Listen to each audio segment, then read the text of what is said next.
Hello दोस्तों, last lecture में हमने एक नया चैप्टर स्टार्ट करा है विच इज ग्रेविटेशन। ग्रेविटेशन की स्टार्टिंग ही हमने ऐसे रखी थी कि अगर हम किसी भी बॉडी को एक सर्कुलर मोशन में लेकर आते हैं तो वहां पर एक फोर्स की रिक्वायरमेंट होती है, क्योंकि वहां एक एक्सेलरेशन आता है which is centripetal acceleration. The role of that centripetal acceleration is to change the direction of velocity. और जब भी वेलोसिटी चेंज होती है तो हमें पता है एक्सेलरेशन आता है, राइट? उसी को हम सेंट्रीपिटल एक्सेलरेशन कह रहे थे। अब जैसे ही हमारे पास सेंट्रीपिटल एक्सेलरेशन के बारे में पता लगा तो दैट मींस सेंट्रीपिटल फोर्स होगा, कोई ना कोई फोर्स आकर ही तो एक्सेलरेशन प्रोड्यूस करेगा। तो वो फोर्स को हमने कहा सेंट्रीपिटल फोर्स। स्ट्रिंग में वो सेंट्रीपिटल फोर्स जो था वो प्ले कर रहा था टेंशन फोर्स। बट अर्थ और सन की अगर अपन बात करें, प्लैनेट सन के अराउंड रिवॉल्व कर रहे हैं, तो उस केस में कोई स्ट्रिंग अटैच नहीं है। दैट मींस कोई फोर्स ऑफ अट्रैक्शन है इन दोनों के बीच में। वो फोर्स ऑफ अट्रैक्शन ही हमने कहा ग्रेविटेशन फोर्स। ग्रेविटेशन फोर्स का जो फॉर्मूला था वो मैंने बताया था, क्योंकि हमने यूनिवर्सल लॉ ऑफ ग्रेविटेशन के स्टेटमेंट से ही देखा था that F is equal to G m1 m2 upon D square, right? ये फॉर्मूला हमने देखा था, F is equal to G m1 m2 upon D square. यहां हमने एंड कर दिया था। यूनिवर्सल लॉ ऑफ ग्रेविटेशन की अगर अपन बात करें तो उसको अपन ने डिफाइन करा था that every body in the universe attract every other body with a force that is proportional to the product of their masses and inversely proportional to the square of distance between them। इससे हमने universal law of gravitation को statement को define करने के बाद में ये formula लिखा था।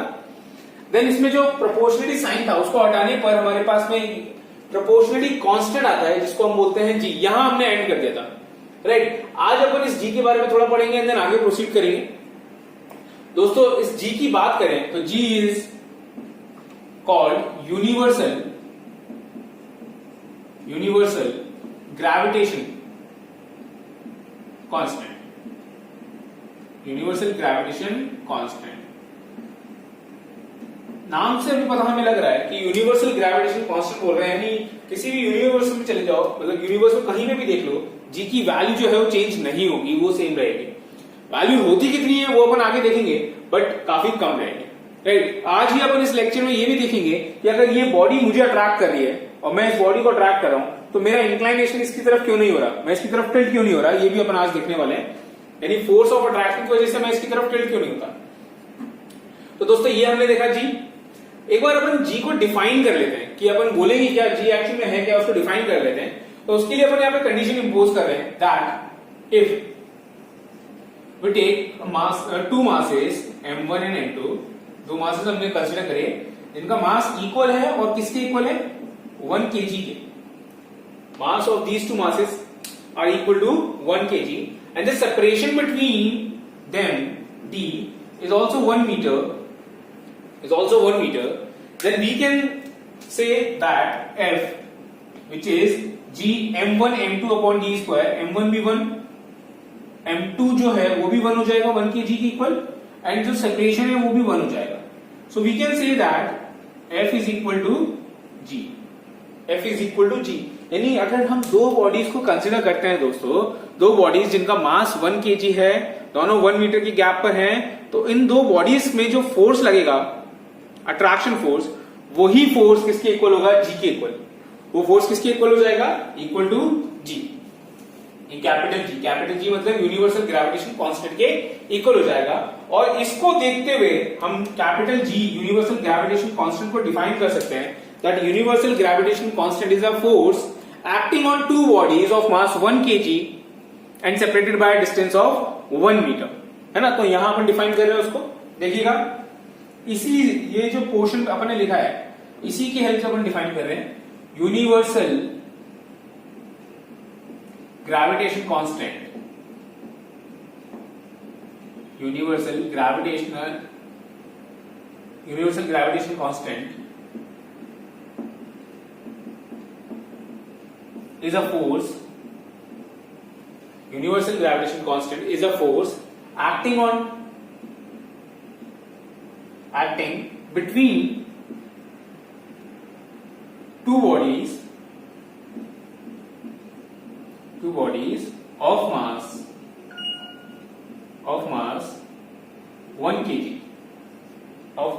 1 kg separated by, शॉर्ट में लिखा है separated by 1 metre, separated by 1 metre.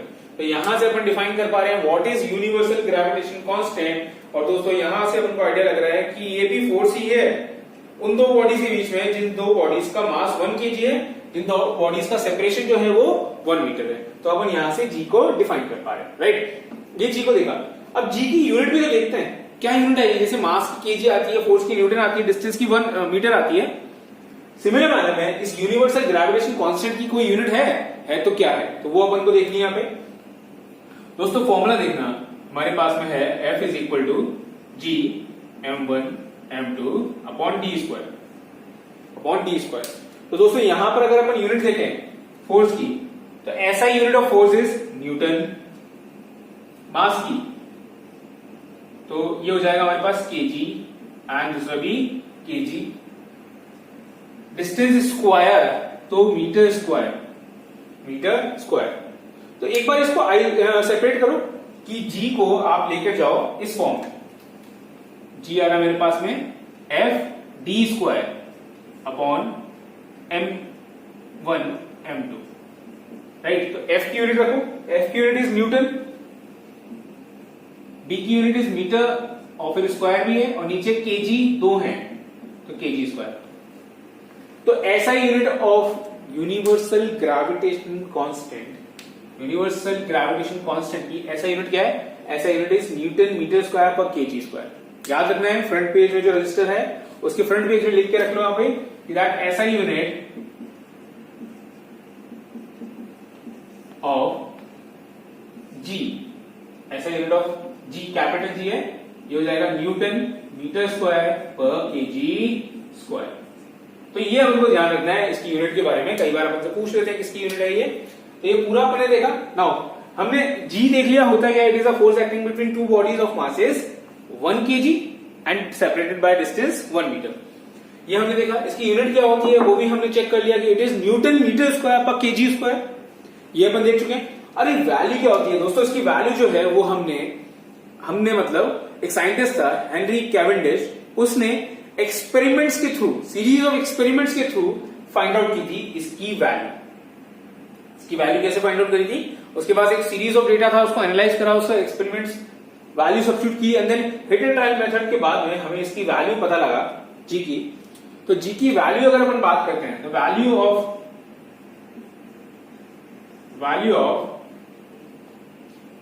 Ji is calculated by, किसने कैलकुलेट की थी, Henry Cavendish.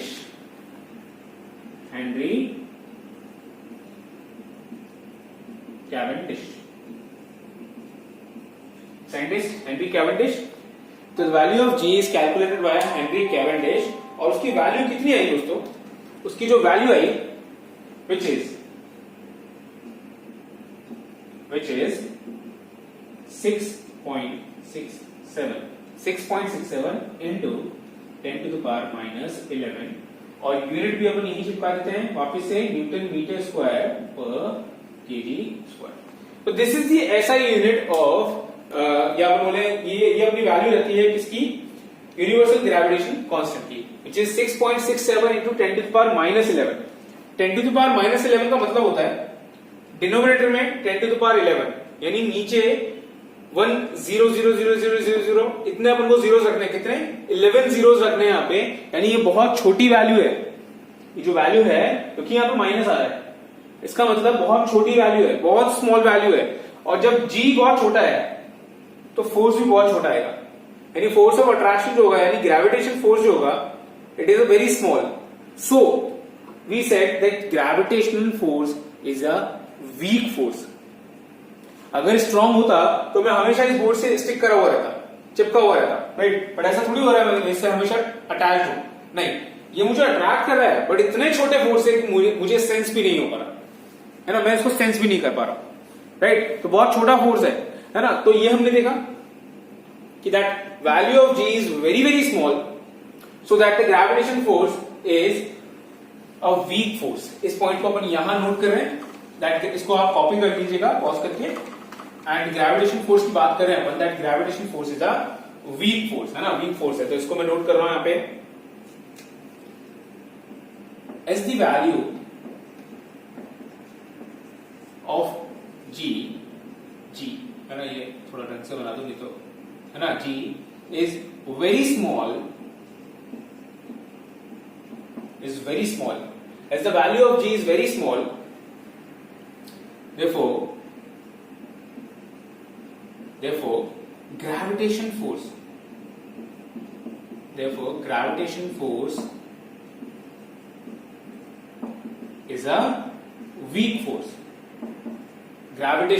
is a weak force. ये आपको ध्यान रखना है कि ग्रेविटेशन फोर्स किस कैटेगरी में आता है दोस्तों, gravitation force is a weak force, ये वीक फोर्स की कैटेगरी में हमारे आता है, राइट। तो as the value of G is very small, therefore the gravitation force is a weak force, ये हम यहां पर देख पा रहे हैं, ठीक है। तो ये अपन ने देखा। अब इसके बाद में अगर अपन बात करें कि ये वीक फोर्स तो हो गया है ना, ये हमने देख लिया, ये अपन ने देख लिया। तो किसी भी दो बॉडीज के बीच में अगर अट्रैक्शन फोर्स आता है तो that force is called gravitation force, है ना। बट एक और इसमें एक स्पेशल टर्म है, that is called gravity. Gravity को अपन कैसे डिफाइन करते हैं कि अर्थ अगर किसी ऑब्जेक्ट को अपनी तरफ अट्रैक्ट करती है, अर्थ अगर किसी ऑब्जेक्ट को अपनी तरफ अट्रैक्ट करती है तो that attraction force is called gravity, उसको अपन बोलते हैं ग्रेविटी। इन जनरल अगर अपन बोले दोस्तों कि अगर कोई मैसिव बॉडी है ना, कोई मैसिव बॉडी है, जैसे जुपिटर हो गया, है ना, कोई दूसरा प्लैनेट हो गया, सन हो गया, कोई मैसिव बॉडी है और वो किसी टाइनी ऑब्जेक्ट को अट्रैक्ट करती है अपनी तरफ, तो उस फोर्स को बोल देते हैं अपन ग्रेविटी। बट अगर अपन अर्थ के सेंस में बोले तो force of attraction between earth and any other object is called gravity, right. तो हमें समझ में आ रहा है हम किसको बोल रहे हैं, what is gravitation. Gravitation is the force of attraction between any two bodies, कोई रेस्ट्रिक्शन नहीं है, किसी भी बॉडी पे बोल सकते हो, but gravity is the force of attraction between earth and any other body. तो यहां पर अपन ग्रेविटी को डिफाइन कर रहे हैं। मूवी भी है इसकी बहुत ही अच्छी, ग्रेविटी, जब टाइम मिले तो देखिएगा। Gravity, force of attraction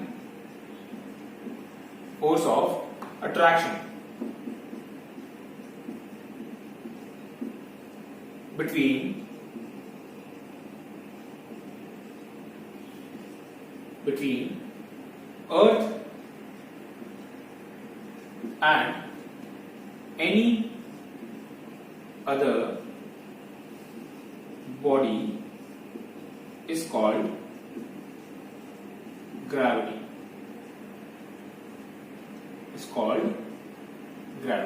right। तो ये हमें समझ में आ रहा है ग्रेविटी और ग्रेविटेशन में क्या डिफरेंस है। Gravity is the force of attraction between earth and any other body, gravitation is the force of attraction between any two bodies, है ना, वहां पे कोई रेस्ट्रिक्शन अपन इंपोज नहीं कर रहे हैं दोस्तों, ठीक है। तो एक बार इसको कॉपी कर लीजिए, फिर अपन आगे प्रोसीड करते हैं।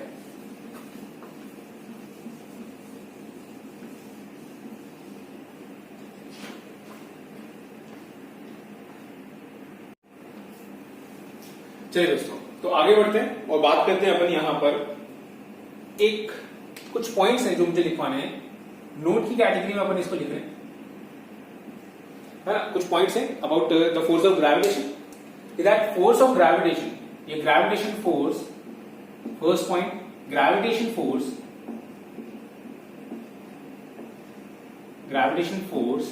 Is acted between two bodies without any contact. यानी अगर मुझे ये बॉडी अट्रैक्ट कर रही है तो हम दोनों के बीच में कोई कॉन्टैक्ट नेसेसरी थोड़ी है, हम दोनों एक दूसरे को दूर से ही अट्रैक्ट कर रहे हैं, राइट। तो there is no condition on the contact, है ना। तो कोई कंडीशन नहीं होनी चाहिए यहाँ पे कि gravitation force does not require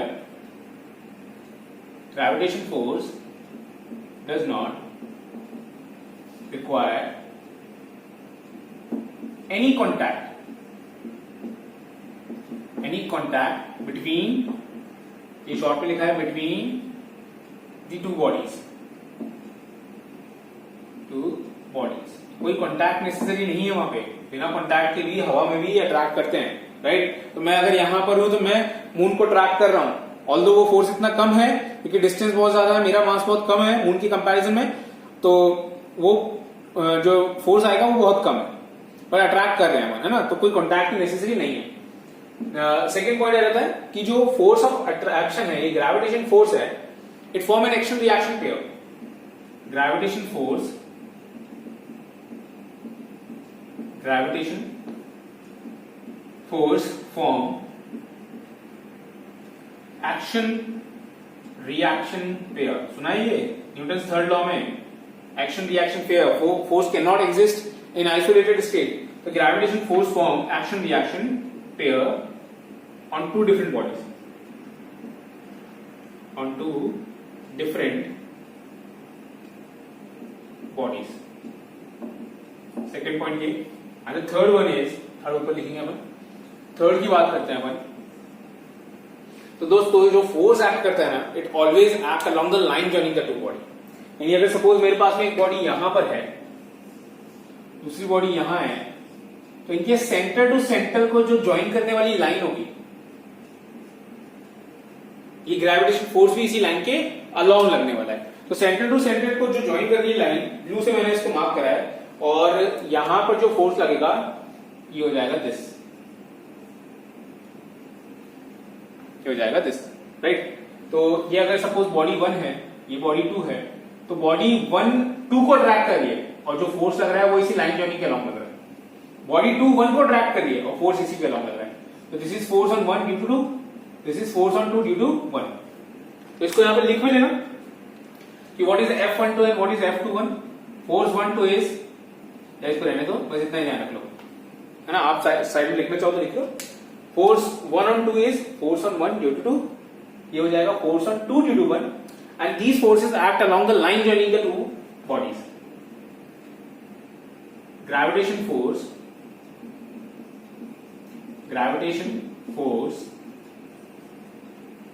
are acted along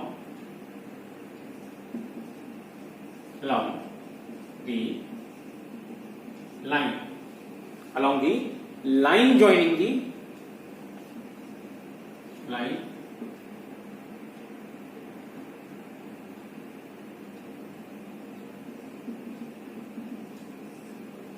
along the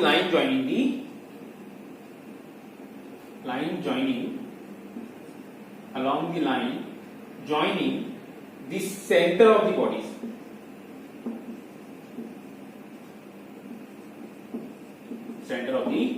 the gravitation force are acted along the line joining the center of the bodies। तो जो लाइन ज्वाइनिंग है, सेंटर्स को ज्वाइन कर रही है, उसी के अलोंग ये फोर्स यहां पर लगने वाला है। तो हमने ये बात की, राइट। तो अब अपन कुछ डेटा के थ्रू कैलकुलेट करेंगे कि कोई दो बॉडीज हैं हमारे पास में, तो उनमें फोर्स कितना एक्ट करेगा। जिसमें मैं यहाँ पे फर्स्ट एग्जांपल ले रहा हूं। यहाँ पर अपन पहला एग्जांपल लेने वाले हैं दोस्तों कि find out the gravitation force between two bodies of masses 40 kg and separated by distance of 1 metre. तो अपन को ग्रेविटेशन फोर्स निकालना है। मैं यहाँ पे रब कर रहा हूं, आप इसको पॉज करके कॉपी कीजिएगा। क्वेश्चन में यही कॉपी कर देता हूं।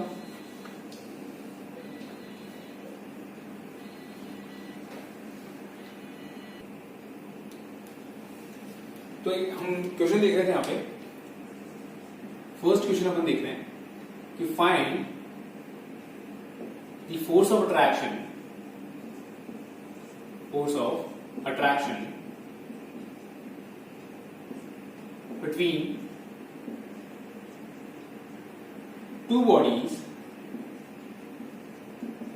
bodies of masses 40 kg each, 40 kg each, and separated by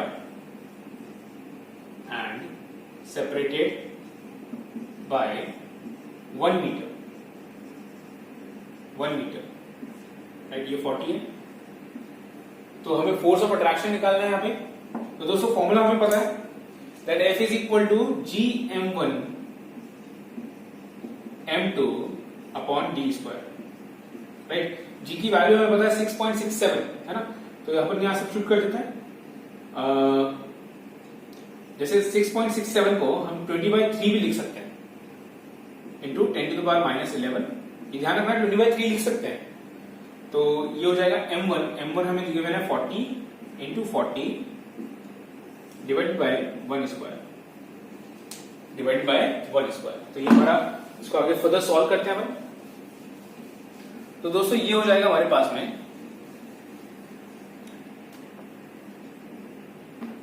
40 1600 into 20 अपन करते हैं इंटू 10 टू द पावर -3 और नीचे आ रहा है हमारे पास में 3, तो हो जाएगा हमारे पास में 3200 and 32,000 into 10 to the power -11 by 3। तो 32/3 करेंगे तो अपने पास नियर अबाउट 10 पॉइंट समथिंग कुछ आ जाएगा।